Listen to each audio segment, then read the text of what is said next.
8 ஆண்டுகளாக ஜிஎஸ்டியை குறைக்காதது ஏன் என பிரதமருக்கு முதலமைச்சர் மு க ஸ்டாலின் கேள்வி எழுப்பியிருக்கிறார். அதனை முக்கிய செய்தியாக பார்க்கிறோம். ஜிஎஸ்டி சீர்திருத்தம் மூலமாக பல்வேறு பொருட்களுடைய ஜிஎஸ்டி குறைக்கப்பட்டிருந்தது. அது செப்டம்பர் 22ஆம் தேதி முதல் அமலுக்கு வந்திருந்த நிலையில் அது சார்ந்த சில கேள்விகளை தமிழ்நாடு முதலமைச்சர் மு க ஸ்டாலின் எழுப்பியிருக்கிறார். கடந்த 8 ஆண்டுகளாக ஜிஎஸ்டியை குறைக்காதது ஏன் என்ற அந்த கேள்வியை அவர் எழுப்பியுள்ளார்.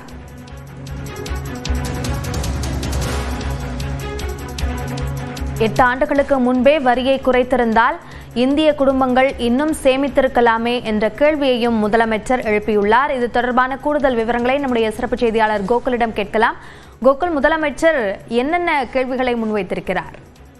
ஜிஎஸ்டி வரி குறைப்பாலும் வருமான வரி விலக்குக்கான உச்சவரம்பை உயர்த்தியதாலும் இந்தியர்கள் 2.5 லட்சம் கோடி ரூபாயை சேமிக்கலாம் என பிரதமர் அவர்கள் கூறியிருப்பதாகவும், இதைத்தான் தொடக்கத்திலிருந்தே எதிர்க்கட்சிகளான நாங்கள் வலியுறுத்தி வந்தோம் என்றும், 8 ஆண்டுகளுக்கு முன்பே இந்த நடவடிக்கைகளை மேற்கொண்டிருந்தால் இந்திய குடும்பங்கள் இன்னும் பல கோடி ரூபாயை எப்போதே சேமித்திருக்குமே என்ற ஒரு கேள்வியை முதலமைச்சர் எழுப்பியிருக்கிறார்.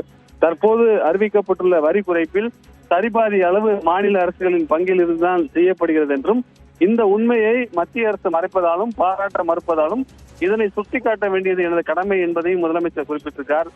மற்றொரு புறம் பாஜக அரசு மாநிலங்களுக்கு நியாயமாக சேர வேண்டிய நிதியை தர மறுத்து வருகிறது என்றும், இந்தி திணிப்பை ஏற்க மறுக்கும் ஒரே காரணத்துக்காக ஒருங்கிணைந்த கல்வி திட்டத்தின் கீழ் தமிழ்நாட்டுக்கு வழங்க வேண்டிய நிதி மறுக்கப்படுவது என்றும், இந்த அநீதி எப்போது முடிவுக்கு வரும் என்ற ஒரு காட்டமான கேள்வியையும் முதலமைச்சர் எழுப்பியிருக்கிறார்.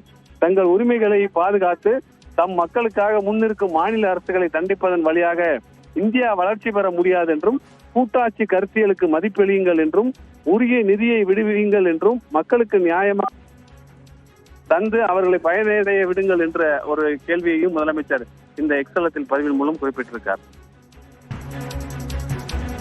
ஜிஎஸ்டி சீர்திருத்தம் தொடர்பாக பல்வேறு கேள்விகளை பிரதமருக்கு முதலமைச்சர் எழுப்பியிருக்கிறார். அது தொடர்பான கூடுதல் விவரங்களுக்கு நன்றி கோகுல்.